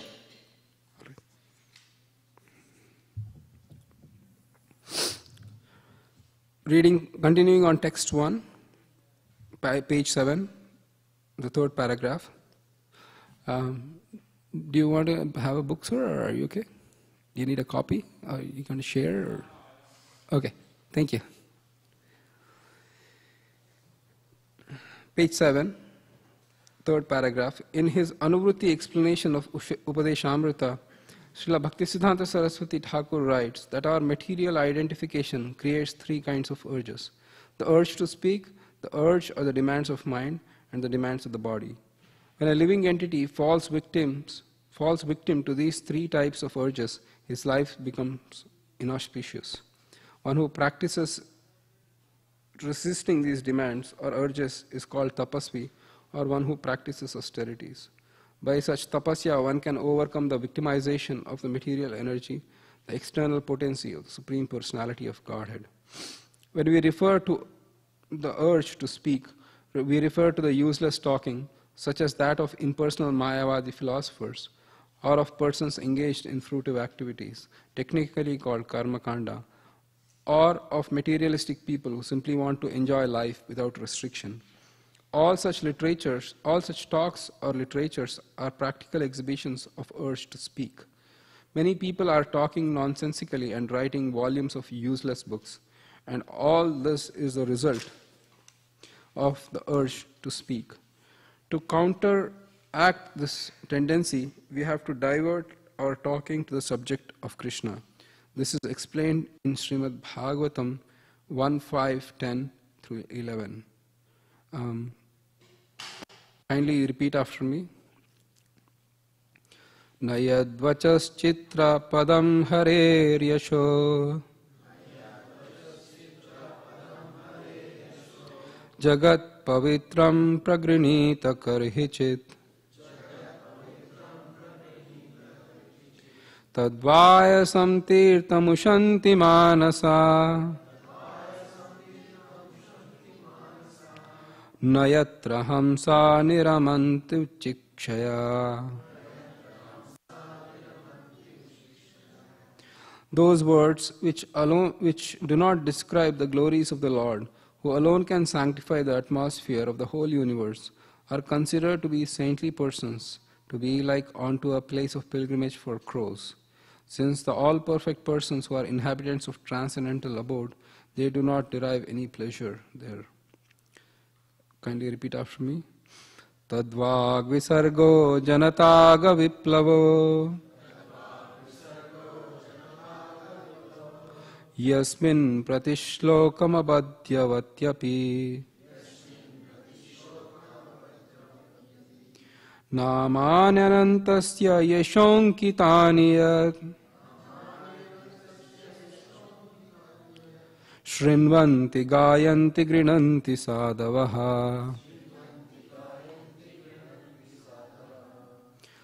On the other hand, that literature, which is full of descriptions of the transcendental glories of the name, fame, forms, pastimes, etc. of the unlimited Supreme Lord, is a different creation, full of transcendental words directed towards bringing about a revolution in the impious lives of this world's misdirected civilization. Such transcendental literatures, even though imperfectly composed, are heard, sung, and accepted by purified men who are thoroughly honest. The conclusion is that only when we talk about devotional service to the Supreme Personality of Godhead can we refrain from useless nonsensical talk. We should always endeavor to use our power, our speaking power, solely for the purpose of realizing Krishna consciousness. So again, which urge is being talked here? Speech. And then somebody might say that, there are scriptures which are not very perfectly composed. What is the definition of a perfection of a scripture? How do you define a scripture is perfect? When it glorifies Krishna. Even though the composition may be little here and there there may be some, externally there may be some, you can say deficiencies or grammatical errors, but those who accept that particular composition, they get the highest benefit. Can I tell a small story in this connection? So, Sri Chaitanya Mahaprabhu in his householder time, he was known as a great scholar or Pandit. In fact, his mastery over the Sanskrit and composition and logic and Nyaya were so strong that nobody dared to challenge him in debate. And even when he was a small boy, he defeated the great scholar called Keshava Kashmiri. Around this time or a little later, there was a great saint called Srila Ishvara Puri, and who eventually became the spiritual master of Sri Chaitanya Mahaprabhu. He came to Navadvip where Mahaprabhu was enjoying his pastimes, and he said to Mahaprabhu that, "I'm writing a book on Krishna. Can you please edit it? Can you please find faults in it, and can you kind of make sure that the composition is right?" And then Mahaprabhu said, "You are a pure devotee of Krishna. Anybody who finds faults with your book is actually at fault himself, because there can't be no faults." And Srila Ishvara Puri said, No, please, you have to do it. You have to find faults. There may be some faults and we should edit it perfectly. And Sri Chaitanya Mahaprabhu, he found a particular fault, and he said, because he did it as service, not that he wanted to criticize Srila Ishvara Puri. He did it as a service, and he found a particular word which was used wrongly, and he submitted it before Srila Ishvara Puri, saying, Puripad, your book, there's this small error that and Srila Ishvara Puri, actually, he considered that, whatever Mahaprabhu told him. He went back home with the feedback Mahaprabhu gave, and he went back home, and later he came back the next day. He said, actually, I considered your feedback. I think what I used is correct, because this particular word, I think, I don't remember the exact word, the word I used is correct. So, and then Mahaprabhu felt very happy, defeated by his devotee. He is the Supreme Personality of Godhead. He can inspire anybody to write anything from within his heart, and if he finds a mistake, it's perfect. There's no question. But Mahaprabhu, actually, he wanted to show many instructions from this as to how the compositions of the Supreme Lord, glorifying the Supreme Lord, are usually perfect. And even if they are apparent faults, then it's a fault of our own understanding, rather than we trying to kind of, oh no, actually Srila Prabhupada he was not correct. He said one thing here, he said one thing there. No, we have to apparently there will be some typos. Please don't get me wrong. I mean, like the other day we were reading from Chaitanya Charitamrita and Vaishesh Prabhu, he did point a typo. During the editing there will be typos. But in general, we cannot go and say, oh, the philosophy is something wrong. We cannot question or argue on philosophy. The typos and those kind of things we can. We can definitely raise questions. Srila Prabhupada said here this and he said here that. How do we reconcile if we can? Those kind of things are okay. But we cannot like think ourselves superior and try to correct or try to kind of, I know this. No, we don't know much. At least that's the attitude for the spiritual understanding. In any case, bored? Anybody like thinking, eeks, I think I did the mistake by joining Bhakti Shastri. Trust me, please, give your full attention. Srila Prabhupada's books are nectarian. Just a matter of time before all the beauty will just pour upon you. The reading from page 9, second paragraph. As far as the agitations of the flickering mind, they are divided into two divisions. The first is called avirodha priti, or the unrestricted attachment, and the other is called virodha yukta krodha, which means anger arising from frustration. Adherence to the philosophy of the Mayavadis, belief in the fruitive results of the Karmavadis, and belief in plans based on materialistic desires are called avirodha priti. Jnanis, karmis, and materialistic plan makers generally attract the attention of the conditioned souls. But when the materialists cannot fulfill their plans, and when their devices are frustrated, they become angry. Frustration of material desires produces anger. So, we completed the urge of speech and the urge of mind. The next will be the urges of the body. Actually, and Srila Bhakti Siddhanta Saraswati also, he gives why the anger comes about. So if the mind wants something, and then if the mind cannot get it, then there is anger. Anybody can think of a verse from Gita, that kind of second chapter? Nice. Dhyayato vishyan pumsaha sangasteshu upajayate sangat sanjayate kamaha kamat krodho vijayate. The mind desires something, and then when the mind gets it or not gets it, you're still angry. Gets it, you're angry a little later. Not gets it, you're angry immediately. In the sense like, there is something called buyer's remorse. Like, you want something very badly and then you buy it, and then later, why did you buy it? And if that thing breaks down, then there is anger. Or if it's not giving happiness. So, if you don't get it, then you are immediately angry. Better don't get it and get immediately angry. Either way, don't get angry, but still, just kidding. So, So the urge of mind and the anger is there. So I think Srila Bhakti Siddhanta Saraswati even gives the source of anger. So next reading continuing. Any questions? Any doubts? We'll quickly complete this. I think we have few more pages, and then we'll complete this. We'll take questions. We'll go straight through. Text 9, last paragraph. Similarly, the demands of the body can be divided into three categories: the demands of the tongue, the belly, and the genitals.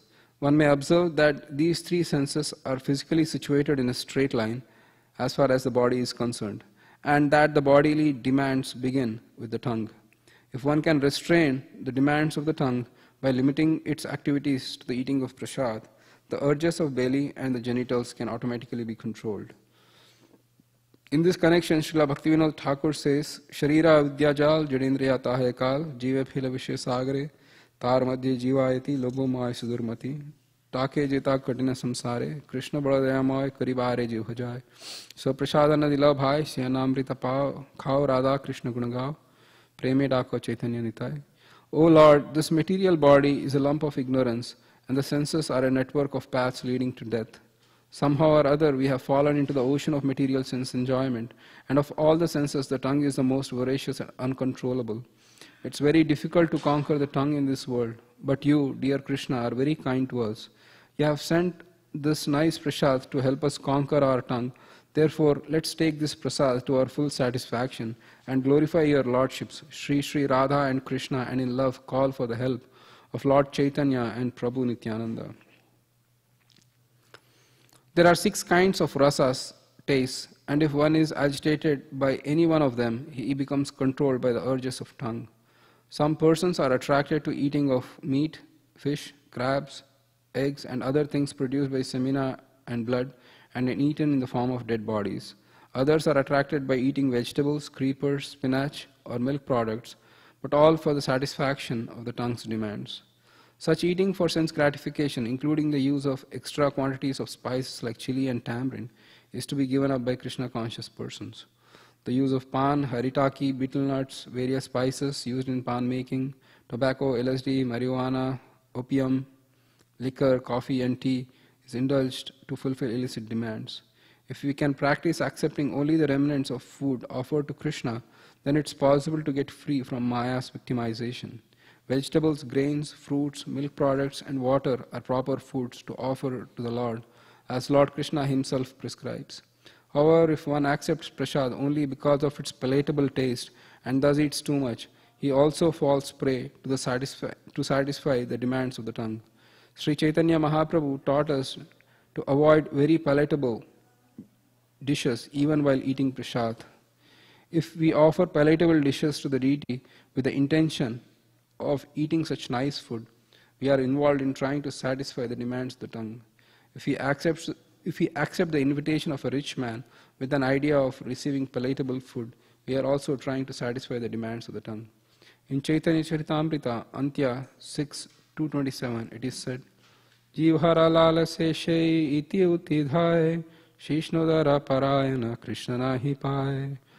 That person who runs here and there seeking to gratify his palate and who is always attached to the desires of his stomach and genitals is unable to obtain Krishna. As stated before, the tongue, the belly, and the genitals are all situated in a straight line and they fall in the same category.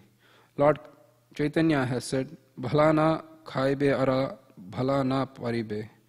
Do not dress luxuriously and do not eat delicious foodstuffs. CC Antya 6:236. Those who suffer from diseases of the stomach must be unable to control the urges of belly, at least according to this analysis. When we desire to eat more than necessary, we automatically create many inconveniences in life. However, if we observe fasting days like Ekadashi and Janmashtami, we can restrain the demands of the belly.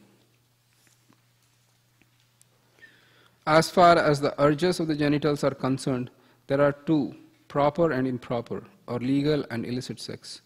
When one man is properly mature, he can marry according to the rules and regulations of the Shastras and use his genitals for begetting nice children. That's legal and religious.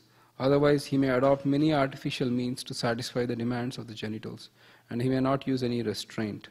When one indulges in illicit sex life as defined by the Shastras, either by thinking, planning, talking about, or actually having sexual intercourse, or by satisfying the genitals by artificial means, is caught in the clutches of Maya. These instructions apply not only to householders, but also to Tyagis, or those who are in the renounced order of life. In his book Prema Vivarta, chapter 7, Sri Jagadananda Pandit says, Vairaga bhai gramya kata na shuni bekane, gramya varta na kahibe yave mili beyane, swapaneo na kara bhai sri sambhashana, grihe stri chadiya bhai ashiya chevana, yadi chaha pranaya rakhite gaurange rashane, chota hari dashera kata thake ye na mane, bhala na khaibe ara bhala na paribe, hridayete radha krishna sarvada sevibe. My dear brother, you are in the renounced order of life and should not listen to talk about ordinary worldly things, nor should you talk about worldly things even when you meet with others. Do not think of women even in dreams. You have accepted the renounced order of life with a vow that forbids you to associate with women. If you wish to associate with Chaitanya Mahaprabhu, you must always remember the incident of Chota Haridas and how he was rejected by the Lord. Do not eat luxurious dishes or dress in fine garments, but always remain humble and serve their lordships, Sri Sri Radha Krishna, in the heart of your hearts. The conclusion is that one who can control these 6 items, speech, mind, anger, tongue, belly and genitals, is to be called a Swami or Goswami. Swami means master and Goswami means the master of go or senses. When one accepts the renounced order of life, he automatically assumes the title of Swami. This does not mean that he is the master of his family, community or society. He must be the master of his senses. Unless one is the master of his senses, he should not be called a Goswami but a Godas, servant of the senses. Following the footsteps of the 6 Goswamis of Vrindavan, all Swamis and Goswamis should fully engage in the transcendental loving service of the Lord. As opposed to this, the Godasas engage in the service of the senses or in the service of the material world. They have no other engagement. Prahlad Maharaj has further described the Godas as Adanta Go, which refers to one whose senses are not controlled. An Adanta Go cannot be a servant of Krishna. In Srimad Bhagavatam 7.5.30, Prahlad Maharaj has said, kindly repeat after me, Matirna Krishne Parata Svato Va Mitopabhadyeta Grihavratanam Adanta Gobir Vishatam Tamishram Punah Punascharvita Charvananam. For those who have decided to continue their existence in the material world for gratification of their senses, there is no chance of becoming Krishna conscious, nor by personal endeavor, by instruction from others, or by joint conferences. They are dragged by the unbridled senses into the darkest region of ignorance, and thus they madly engaged in what is called chewing the chewed.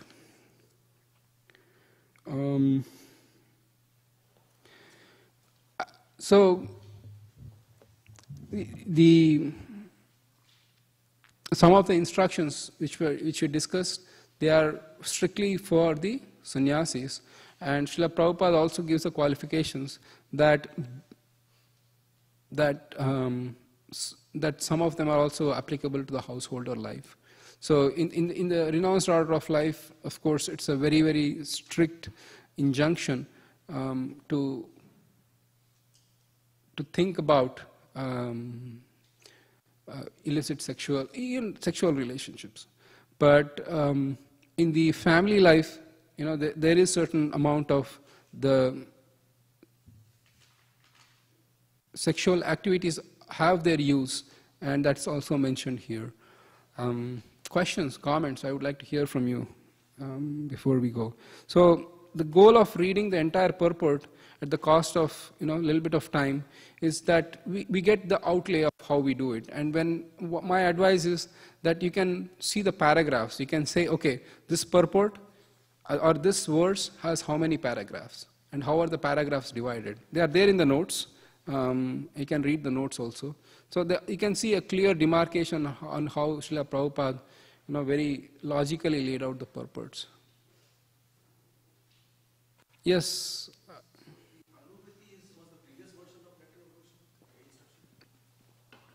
Anuvritti was the Bengali commentary of Srila Bhakti Siddhanta Saraswati Thakur on the Nectar of Instruction.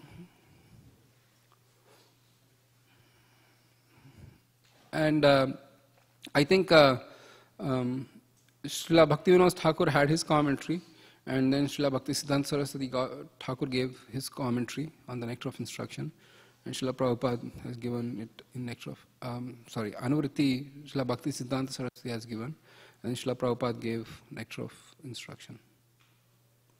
Can you elaborate more on chewing the chew? What is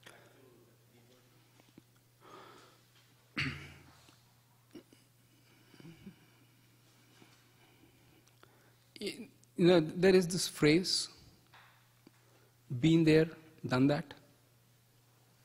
Anybody familiar?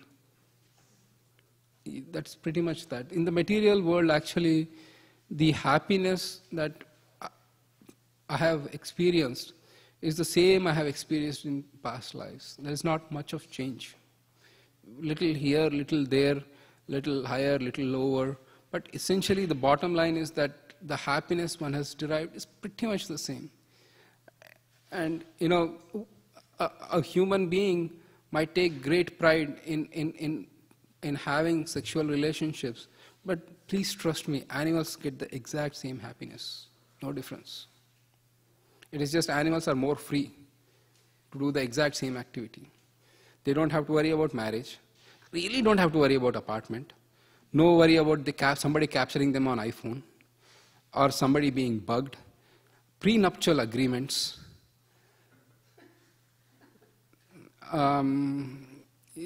What else? So many things.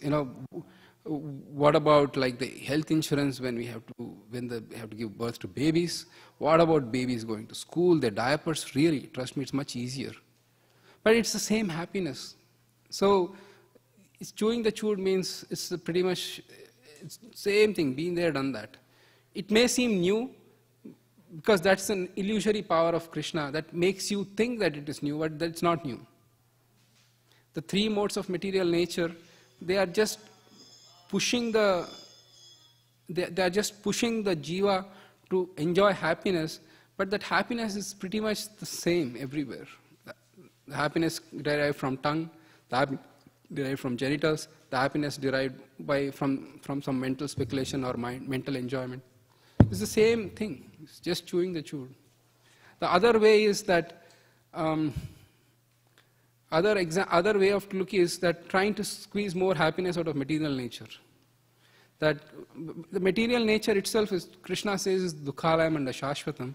But when one try to squeeze more and more happiness out of already the material nature, it's just just trying to. And in the very literal, gross sense is that, imagine you have chewed a gum for an hour, you spit it out, take it back in, see if there is that last scope of happiness, that last micro whatever thing of happiness I can get. That's just the way it is, in a very grosser level. It's pretty much the same. So, at least the reason why we think about chewing the chewed is at least it'll give us impetus to kind of go more into spiritual life. I have been there, done that. There is more happiness that I am entitled to in serving Krishna, and let me get that happiness. At least that sort of understanding will actually drive you. Prabhuji, can I ask one question? Yes. 1 minute, Mastaji. Ashish, is that answer?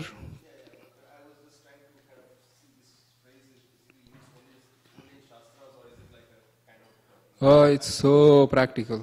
So practical. Yes, Mataji, go ahead.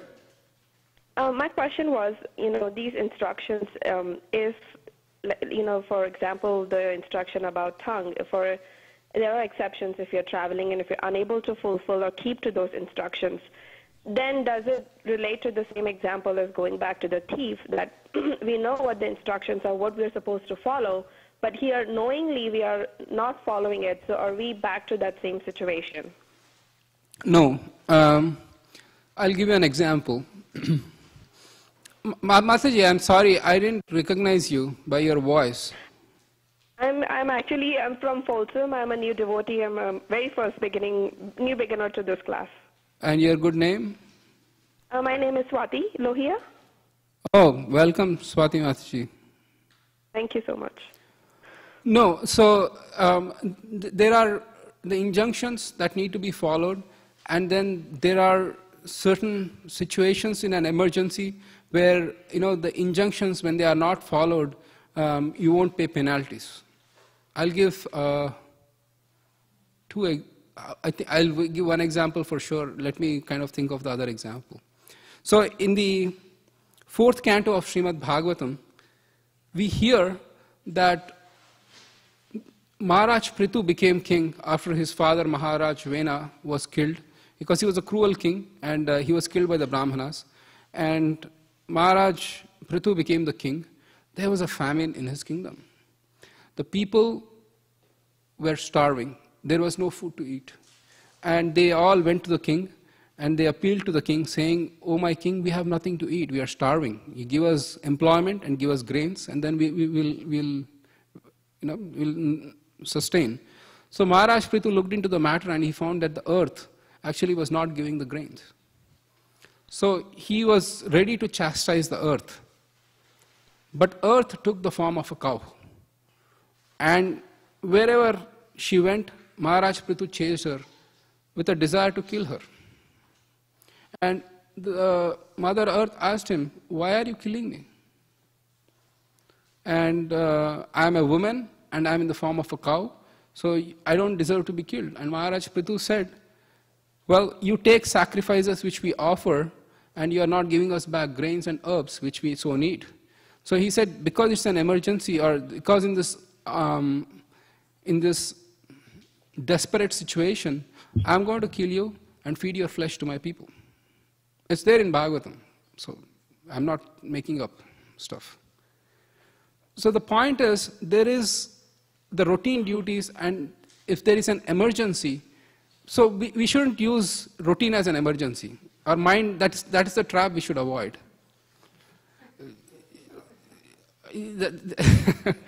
Because because there is a loophole, that becomes the way of life instead of actually it's a loophole, and it's a way out in case of emergency. So when you're traveling and then when there is nothing else, so you do your best to adhere to the standards, but at the same time you know that it is not something which you would do ordinarily. Okay, I heard that there is a wonderful restaurant in town and it has delicious stuff, and then it's an emergency, let me go eat it. It's not an emergency.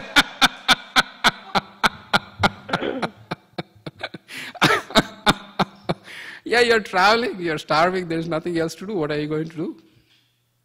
The one option is you can go really completely with no energy to the meeting or to the client or whatever you have to deal with, and say, "You know what, I'm not going to deal with you today, I'm too hungry, I'm fasting.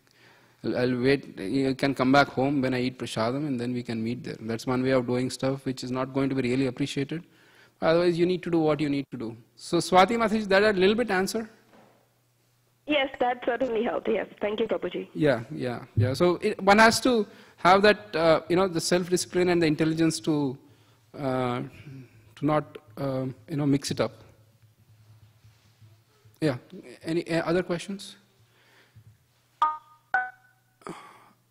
Ramanand Sakha Prabhu, we have some time, right? Can I continue a little bit more time? Oh, is he already? Okay. So I'm so sorry. So another 3 more minutes. So the second verse we talk about, what does second verse talk about? 6 items that are detrimental to devotional service. Atyahara, prayasascha, prajalpo niyamagraha, janasangascha laulyamcha, shadbir bhakti vinashvati. So atyahara means over-endeavoring or overeating. Prayasa means over-endeavoring. So atyahara means, overeating or collecting things which are more than necessary. And prayasa means over-endeavoring. Atyahara prayasascha, janasangascha. No, what is it? Prajalpa. Prajalpa is, right. Niyamagraha means, the 2 things. Niyamagraha means people who strictly follow the rules and regulations. Like, I daily do it so strictly. But they ask him, "Why are you doing?" "Oh, this is, I have to do." "Why?" "I have to do." That is not kind of recommended. Or, who cares about rules? I'm good. So either this extreme or that extreme. When we do stuff, that's the reason. When we do stuff, we should know why we are doing and what's the ultimate goal for doing stuff. So niyamagraha. Janasanga means to give up the association of non-devotees. Laulyam means that great greed or hankering for material things. There are the laulyam, there are 2 different things. There is a spiritual laulyam and material laulyam.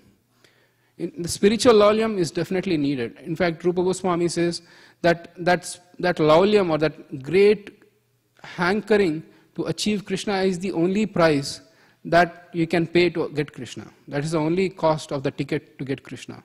That's a lolium, but that lolium shouldn't be confused with this lolium.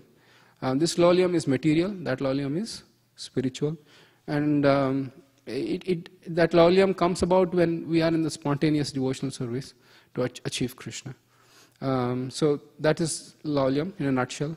I'm sorry, because of lack of time, we'll just complete the third verse is the 6 items that enhance your devotional service.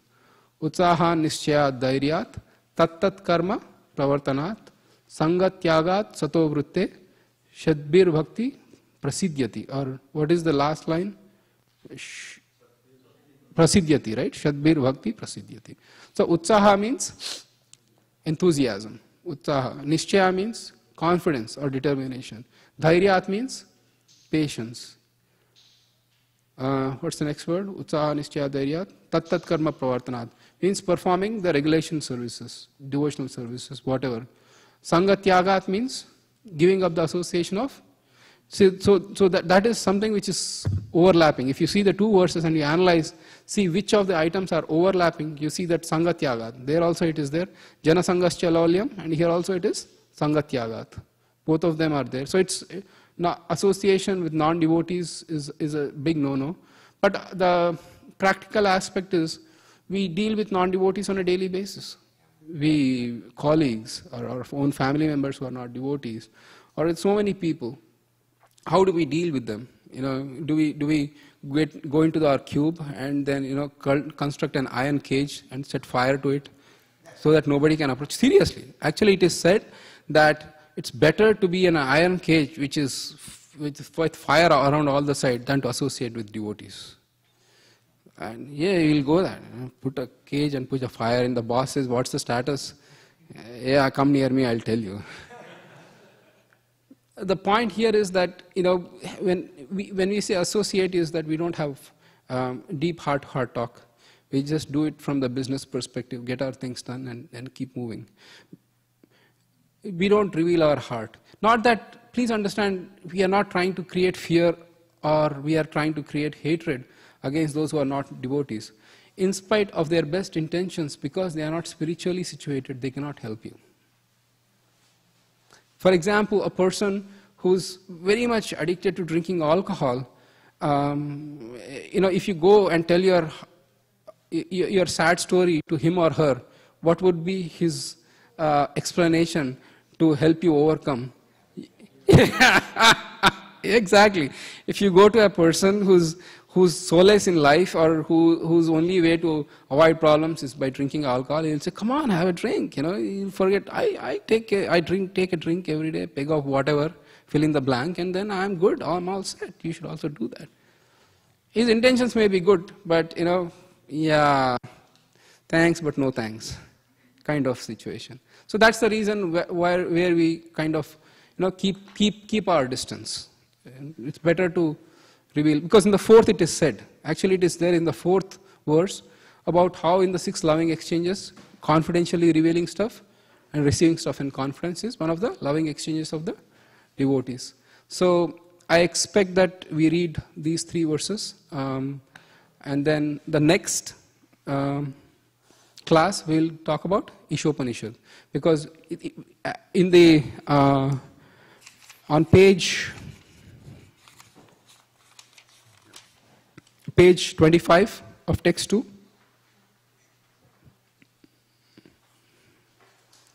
Everybody there? It's even if you are not there, it's fine.